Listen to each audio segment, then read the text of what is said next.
Konsep dasar analisis korelasi. Korelasi digunakan untuk mengetahui derajat hubungan linear antar suatu variabel dengan variabel lain. Suatu variabel dikatakan memiliki hubungan dengan variabel lain jika perubahan satu variabel diikuti dengan perubahan variabel lain. Jika arah perubahannya searah, maka kedua variabel memiliki korelasi positif. Sebaliknya, jika perubahannya berlawanan, arah kedua variabel tersebut memiliki korelasi negatif. Jika perubahan variabel tidak diikuti oleh perubahan variabel yang lain, maka dikatakan bahwa variabel-variabel tersebut tidak saling berkorelasi. Korelasi product moment. Korelasi product moment atau person digunakan untuk mengetahui hubungan antar variabel jika data yang digunakan memiliki skala interval atau rasio. Analisis korelasi ini merupakan jenis analisis korelasi yang paling banyak digunakan. Dasar pemikiran analisis product moment adalah perubahan antar variabel, artinya jika presentasi perubahan variabel diikuti dengan perubahan variabel yang lain dengan presentasi yang sama persis, berarti kedua variabel itu memiliki korelasi sempurna atau memiliki korelasi satu. Oleh karena itu, jika sebuah variabel dikorelasikan dengan variabel itu sendiri, X dengan X atau Y dengan Y, maka akan menghasilkan nilai korelasi sempurna atau 1. Ya, selanjutnya untuk mencari koefisien korelasi produk moment digunakan rumus sebagai berikut. Rxy sama dengan N sigma Xy dikurang sigma X dikali sigma Y dibagi akar N sigma X pangkat 2 dikurang sigma X dipangkatkan 2 dikali akar N sigma Y pangkat 2 dikurang sigma Y dipangkatkan 2. Rxy merupakan koefisien korelasi yang nilainya akan senantiasa berkisar antara min 1 sampai dengan 1. Bila koefisien korelasi semakin mendekati angka 1, berarti korelasi tersebut semakin kuat. Tetapi, jika koefisien korelasi tersebut mendekati angka 0, berarti korelasi tersebut semakin lemah. Ya, kita lanjut ke contoh kasus korelasi produk moment. Seorang peneliti melakukan penelitian untuk menganalisis hubungan antara pendapatan karyawan dan misalnya tabungan. Untuk keperluan tersebut, diambil sampel sebanyak 12 orang. Berdasarkan hasil survei diperoleh data sebagai berikut. Ya, di samping sini ada tabel pembantu di mana ada variabel X dan variabel Y, dan variabel X, Y, X kuadrat dan variabel Y kuadrat. Dan pemecahannya yang pertama, apakah terdapat korelasi atau hubungan antara pendapatan dan tabungan? Yang kedua, hipotesis. H0 tidak terdapat hubungan antara pendapatan dan tabungan. HA terdapat hubungan antara pendapatan dan tabungan. Yang ketiga, kriteria pengujian. Pertama, HA diterima jika R hitung lebih besar daripada R tabel atau T hitung lebih besar daripada T tabel. H0 tidak dapat ditolak jika R hitung lebih kecil daripada R tabel atau T hitung lebih kecil daripada T tabel. Kita masuk ke penyelesaian kasus, di mana ada rumus korelasi produk moment, yaitu Rxy sama dengan N sigma Xy dikurang sigma X dikali sigma Y dibagi akar N sigma X kuadrat dikurang sigma X dipangkatkan 2 dikali akar N sigma Y kuadrat dikurang sigma Y dipangkatkan 2. Terus kita masukkan angka-angka tersebut dari sigma-sigma yang ada jumlahan dari variabel tersebut dan kita jumlahkan, dan total dari semuanya adalah 0,975 bla bla bla. Jadi hasilnya adalah 0,976 R hitung R tabel. Jadi kesimpulannya R hitung 0,976, R tabelnya 0,632. Karena R hitung lebih besar daripada R tabel, maka HA diterima. Artinya, terdapat hubungan antara pendapatan dan tabungan. Koefisien korelasi 0,976 sangat kuat hubungannya. Ya, kita masuk contoh kasus produk moment menggunakan SPSS. Di sini saya akan menjelaskan bagaimana cara mencari korelasi produk moment menggunakan SPSS. Pertama, kita siapkan data di Excel dulu. Ini sudah ada datanya, yaitu pendapatan dan tabungan. Kita salin dulu.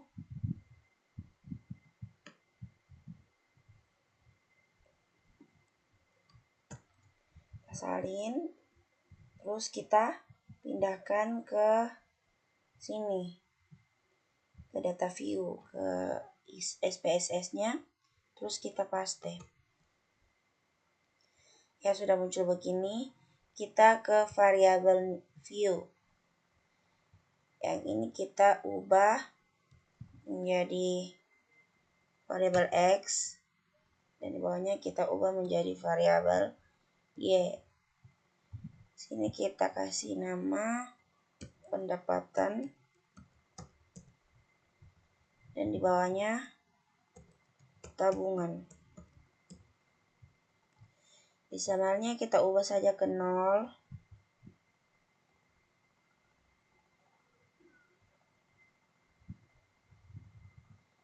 Nah, terus kita pindah ke data view ulang. Kita akan mencari korelasi produk momen melalui SPSS ini. Kita klik analyze, terus cari korelat ke bivariate ini. Terus kita pindahkan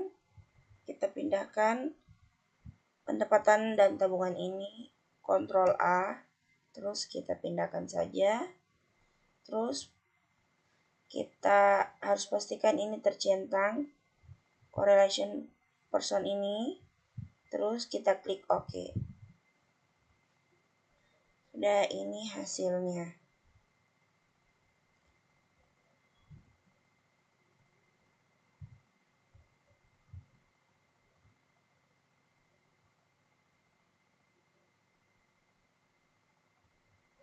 Sama persis dengan di PPT-nya. Nah,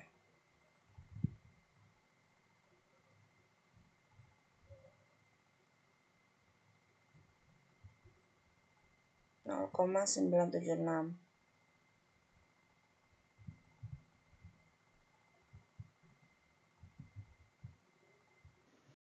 Ya, inilah hasil dari penggunaan SPSS korelasi produk momen. Yang pertama itu angka 0,976 menunjukkan koefisien korelasi produk momen dengan tanda bintang 2. Tanda tersebut menunjukkan koefisien korelasi signifikan pada tingkat signifikansi 0,01. Yang kedua, angka 0,000 menunjukkan tingkat signifikansi karena tingkat signifikasi 1 sampai ujung. Koefisien korelasi tersebut di bawah 0,05. Koefisien korelasi tersebut di bawah 0,05 dengan arah positif, maka korelasi antara tabungan dengan pendapatan dinyatakan signifikan positif. Yang ketiga, angka 12 itu menunjukkan ukuran sampel atau jumlah sampel pengamatan pada kasus ini. Kesimpulan dari korelasi produk momen. Yang pertama, koefisien korelasi sebesar 0,976 menunjukkan bahwa keeratan hubungan antara pendapatan dengan tabungan bernilai positif, berarti hubungan tersebut searah. Hal ini menunjukkan bahwa peningkatan pendapatan akan diikuti dengan peningkatan tabungan, atau penurunan pendapatan akan diikuti dengan penurunan tabungan. Yang kedua, untuk menguji signifikasi korelasi tersebut, digunakan kriteria pengujian sebagai berikut. Yang pertama, membandingkan R tabel dengan R hitung. Berdasarkan hasil perhitungan diperoleh koefisien korelasi produk momen sebesar 0,976, sedangkan R tabel diperoleh nilai R tabel sebesar 0,632. Karena nilai R hitung lebih besar daripada R tabel, maka dapat disimpulkan bahwa terdapat korelasi positif antara pendapatan dengan tabungan. Baik, kita masuk di konsep dasar analisis regresi. Analisis regresi pertama kali diperkenalkan oleh Francis Galton pada tahun 1886. Berdasarkan penelitian, Galton menemukan adanya kecenderungan bahwa orang tua yang memiliki tubuh tinggi juga memiliki anak-anak yang tinggi. Sebaliknya, orang tua yang memiliki tubuh pendek juga memiliki anak-anak yang bertubuh pendek. Namun demikian juga, terdapat kecenderungan bahwa tinggi anak bergerak menuju ke arah tinggi rata-rata populasi secara keseluruhan. Analisis regresi merupakan analisis ketergantungan dari satu atau lebih variabel, bebas terhadap satu variabel tergantung dengan tujuan untuk menduga atau memprediksi nilai rata-rata populasi berdasarkan nilai-nilai variabel bebasnya.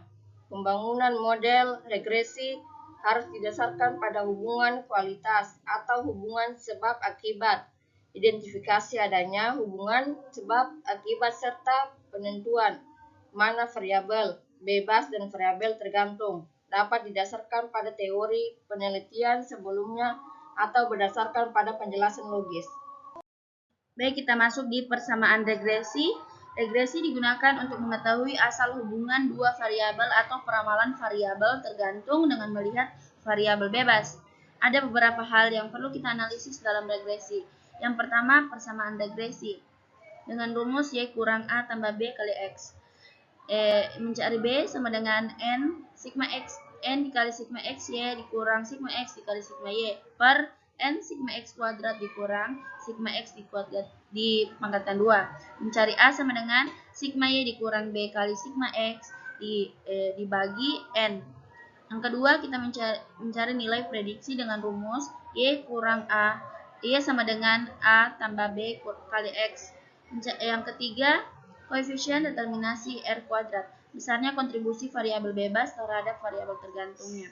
Yang keempat, kesalahan buku estimasi merupakan satuan yang digunakan untuk menentukan besarnya tingkat penyimpulan dari pars persegi yang terbentuknya dengan nilai senyatanya.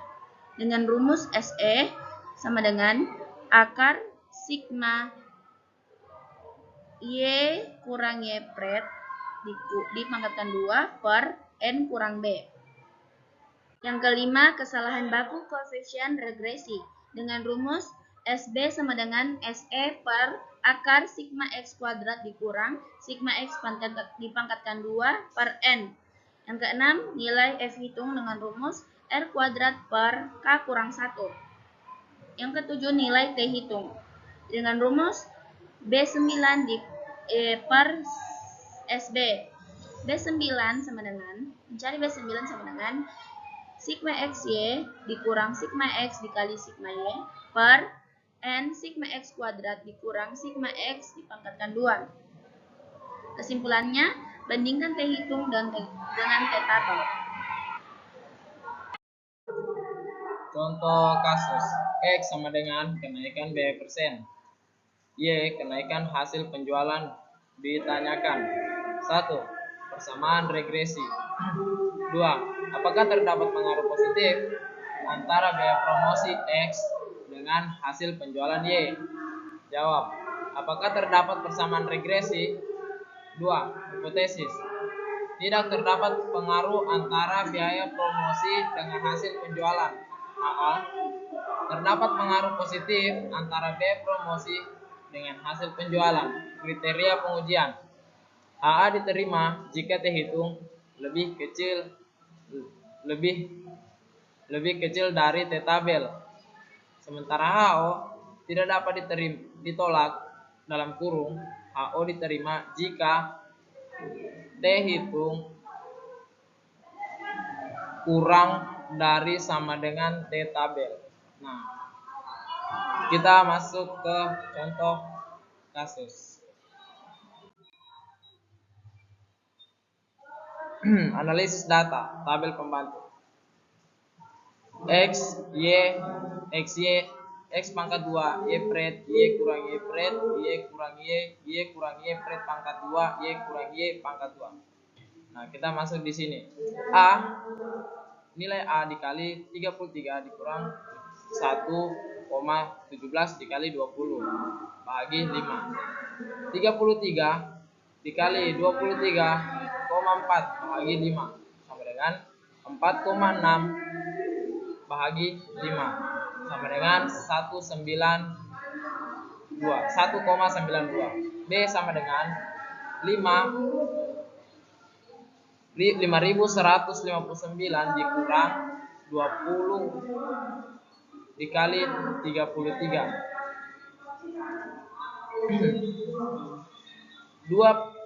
5.103 dikurang 20. Nah, hasilnya 795 dikurang 660 per 15 kurang 515 kurang 400 sama dengan ini dikurang ini hasilnya 135. Sementara 515 dikurang 400 hasilnya 115, maka hasilnya 1,17. Kita masuk ke SE. SE akar dari sigma Y kurang Y pret pangkat 2 per N dikurang B sama dengan 85,6122 per 3 sama dengan bahagi 3 sama dengan 28,537. SB sama dengan SE per akar sigma X pangkat 2 dikurang sigma X pangkat 2. Hasilnya 28,537 per atau bahagi akar 103 dikurang 20 pangkat 2 bahagi 5. Lanjut, 28,537 per akar 103 kurang 400 bahagi 5 sama dengan 28,537 per atau bahagi akar 103 kurang 80. Hasilnya 28,537 bahagi akar dari 23. Nah, 28,537 bahagi akar 23 ialah 4,79 sama dengan 5,957.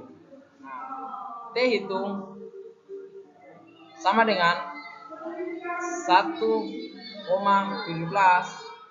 ini dibahagi dengan hasil dari SB 5,957 sama dengan 0,19. Kesimpulannya T hitung 0,19 T tabel DF T tabel sama dengan DF dalam kurung X kali N kali Y